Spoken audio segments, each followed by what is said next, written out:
App पर आने वाली शिकायतों का निराकरण कर पीडब्ल्यूडी विभाग ने इस बार उज्जैन जिले को मध्य प्रदेश में नंबर 1 बना दिया है।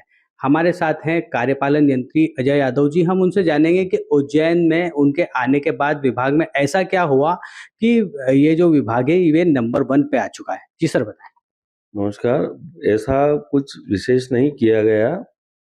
जो पुरानी शिकायतें पेंडिंग रहीं और जो अभी वर्तमान में प्रतिदिन लगभग प्राप्त होती हैं, उसमें जो आम जनता है, जो वो लोग रोड के पॉटहोल्स या जो खराब क्षतिग्रस्त रोड होती है उसके फोटो जो है खींच के उसमें ऐप में अपलोड करते हैं और हमारे जो विभाग के सब इंजीनियर हैं उस क्षेत्र के, वो जाकर जियो टैगिंग के माध्यम से उसका जो शिकायत है उसका निराकरण 4 दिवस के अंदर करके और उसको फिर से पुनः अपलोड करके सूचित करते हैं, जिससे समस्या का निवारण हो जाता है।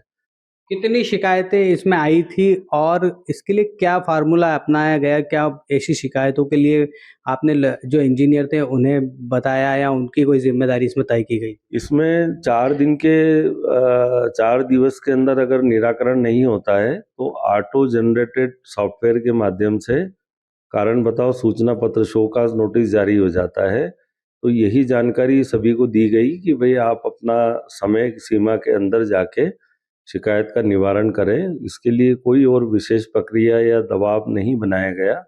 ये एक रूटीन की प्रक्रिया है जिसको इस ऐप के माध्यम से सरलता और सफलतापूर्वक करने का प्रयास किया गया। सीएम हेल्पलाइन में भी पीडब्ल्यूडी विभाग कई शिकायतों का निराकरण कर चुका है और उसमें भी क्या देखा जाए तो वो अव्वल नंबर पर आ चुका है। इस पर क्या कहेंगे?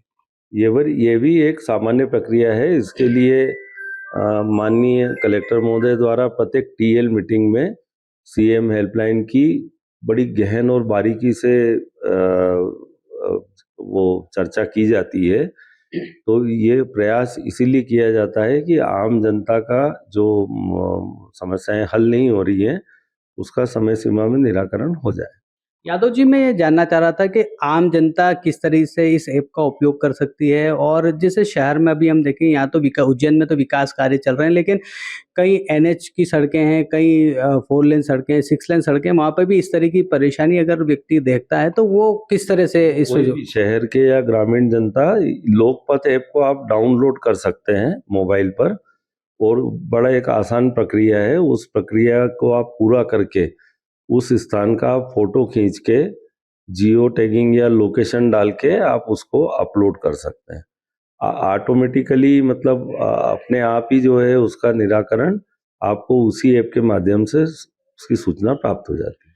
ऐसी भी जानकारी लगी है कि जब इस तरह की समस्याओं का लोकपथ की पे जो शिकायतें मिल रही थी उसमें उनका जब समाधान करने का प्रयास किया गया तो पता चला कि कुछ लोग गलत उसमें पोस्ट गलत तरीके से उसको डालते थे, पर उनको पता नहीं होता था कि कौन सी सड़क है वो प्रधानमंत्री सड़क योजना के तहत बनी है या कौन सी पीडब्ल्यू विभाग ने बनाई है। तो उन समस्याओं का निराकरण या उनको सुधार आपने किस तरीके से करवाया?